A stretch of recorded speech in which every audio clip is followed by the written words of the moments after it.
Hi Internet viewers, this is Frank Rauscher again.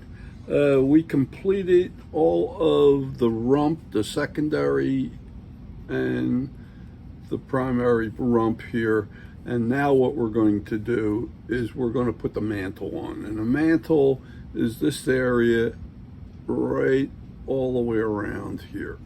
It's like a cape on the back, and I'm going to show you how to do that.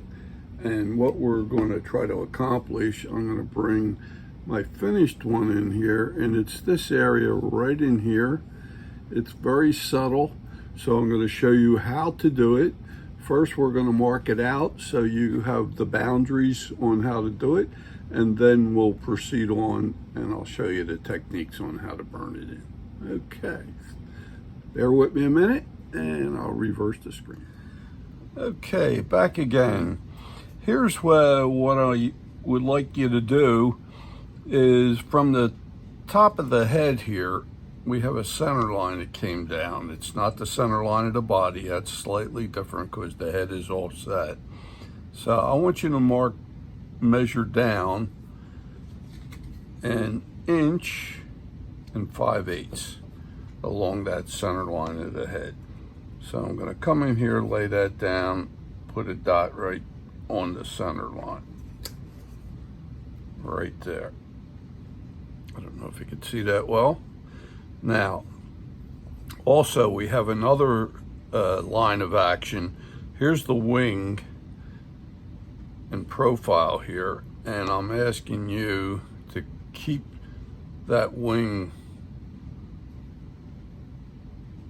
limits flowing, this whole sweep coming right up to the corner of the beak here. And then just put a light line in there. These are just boundaries so we know where our mantle is located.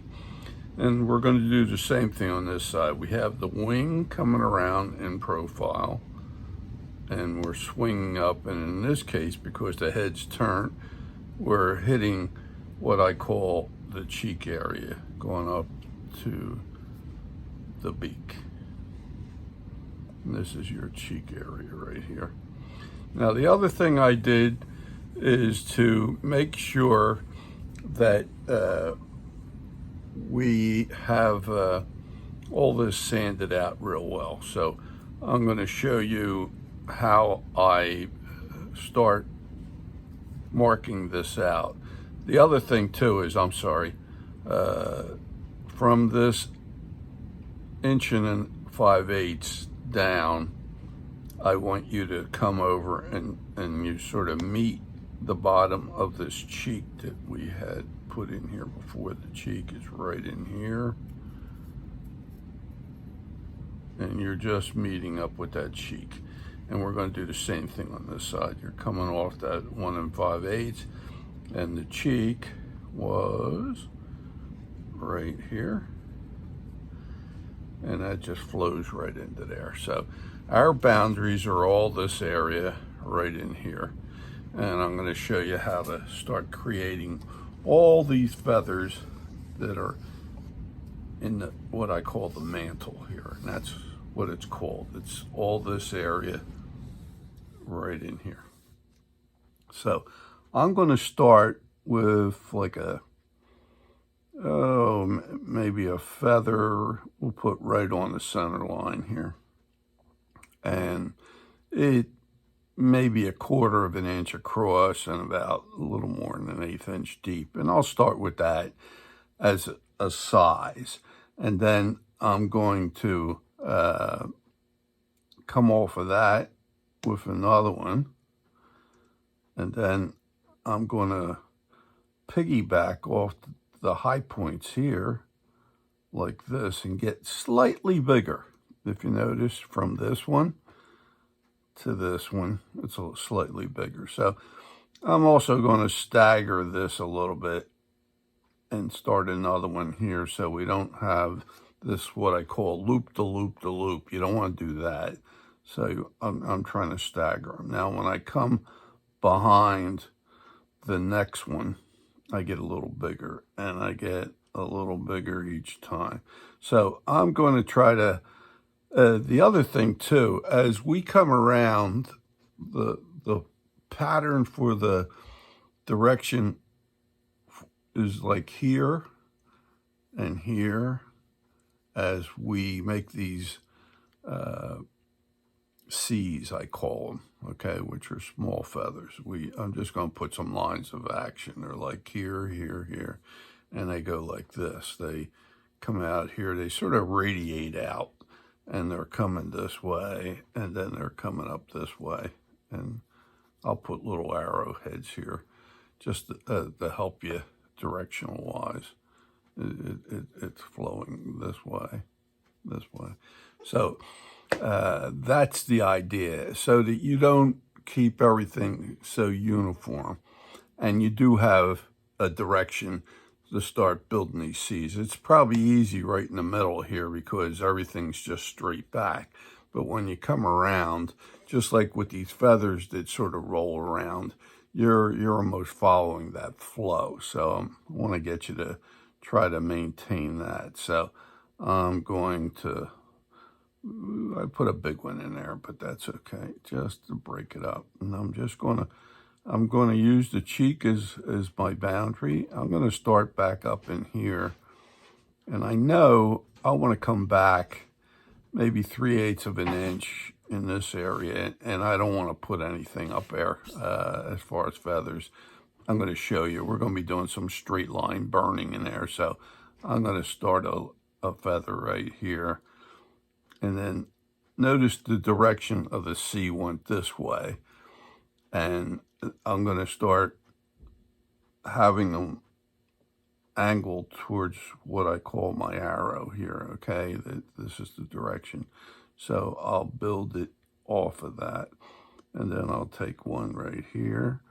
And as I gradually go back on these, and the other thing I don't know if I stated a minute ago or two, you want to have this really nicely sanded out because we don't want to come back in here and do anything except we're going to burn and use a burning technique to put the feathers in here, but we're not lifting them like we did in this area or the tail or the wing, okay? So I'm going to angle my C's like this, and they get a little bit bigger as I come back, and then they come right around. Now, I'm going to put another one here. Have another one here.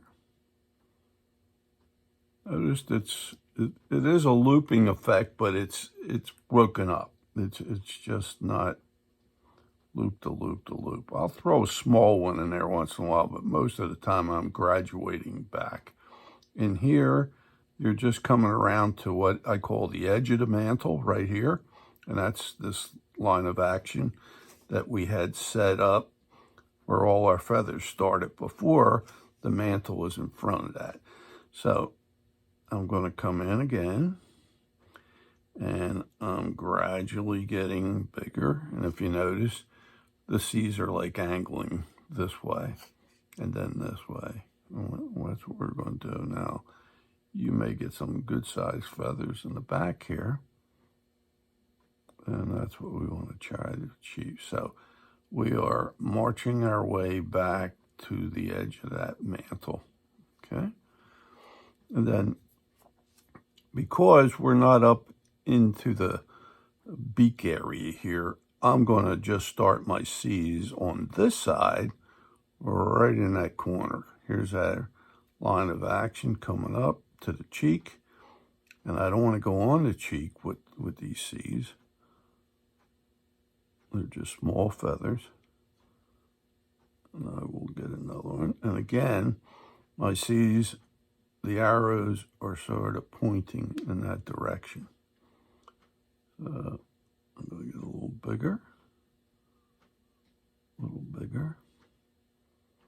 I hope you can see this well.